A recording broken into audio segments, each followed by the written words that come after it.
this is the Monument to the Resistance, which you well know, or you more or less know.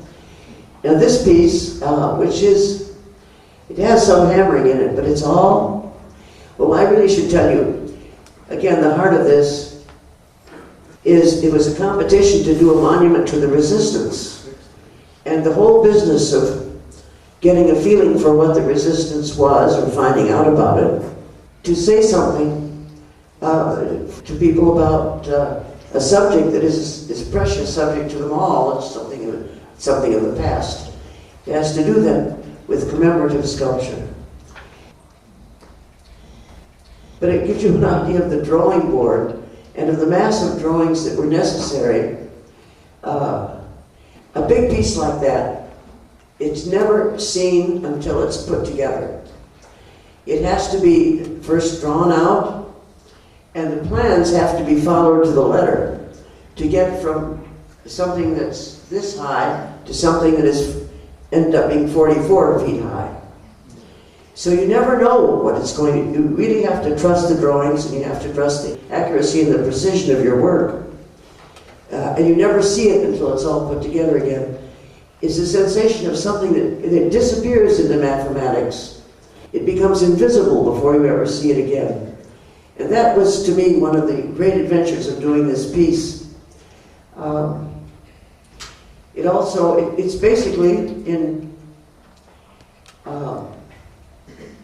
there's a column of reinforced concrete that goes all the way up here, and on which this whole upper part is affixed, and on which the second part is hung, and over which this bottom part was fitted like a sock on a foot. That gives you just an idea of the complexity of doing it. And I must tell you that the night that this top part, the day it was supposed to come down, we were supposed to lift it up with cranes and put up there.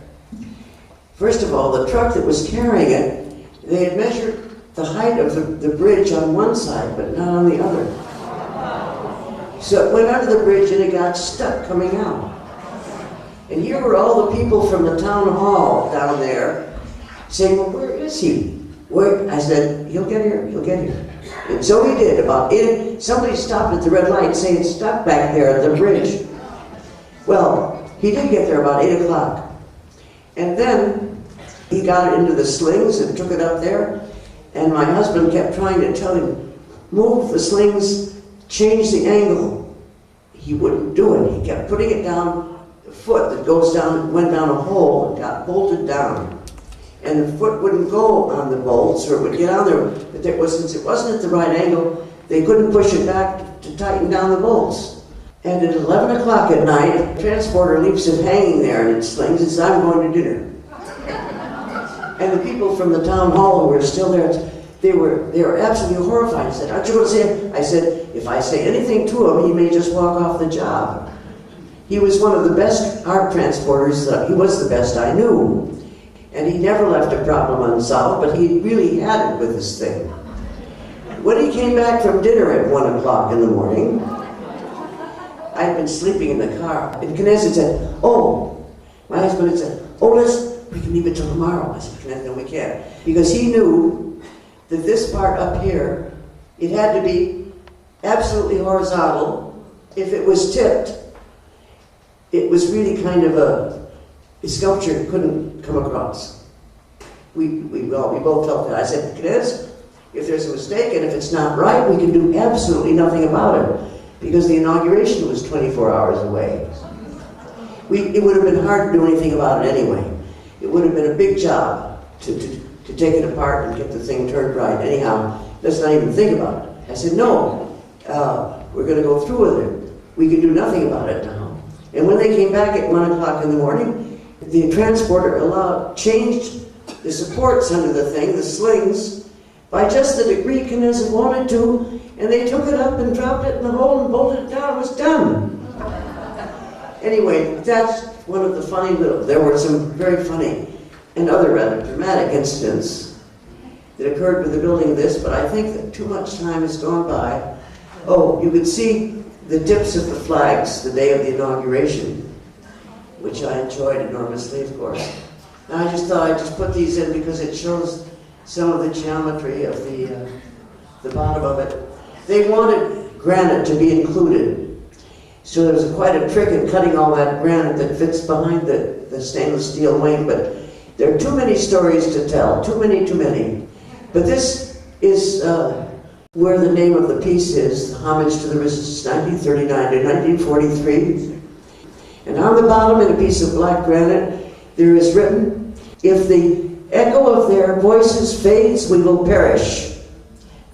That is what the resistance wanted the people to remember. We won't go into all the stories about the French resistance and the two kinds of them they had. Again, the jury were the resistance. You might say that the town had a man from the Ministry of Culture there to make sure that no really crazy decisions were taken. But this was a jury who decided there were 10 competitors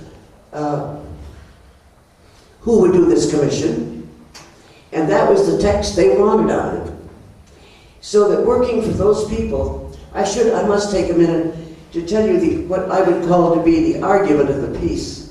Again, this whole top figure, the hammering's all underneath, but nevertheless, this whole top figure is a female figure and represents France, because France represents itself as a woman. It's something that I was sort of taken with, and somebody said to me before I gave this talk, well, they gave the Statue of Liberty to the United States and it was a woman. I said, yes, it was. The Republic is represented always as a woman. This surface here, believe me when I tell you it's a hexagon. And at that time in the news, you know they have the phrase about, in the hexagon tonight, they give the news, because France sees itself somewhat as a hexagon in geometric shape in its map. So I used the hexagon there.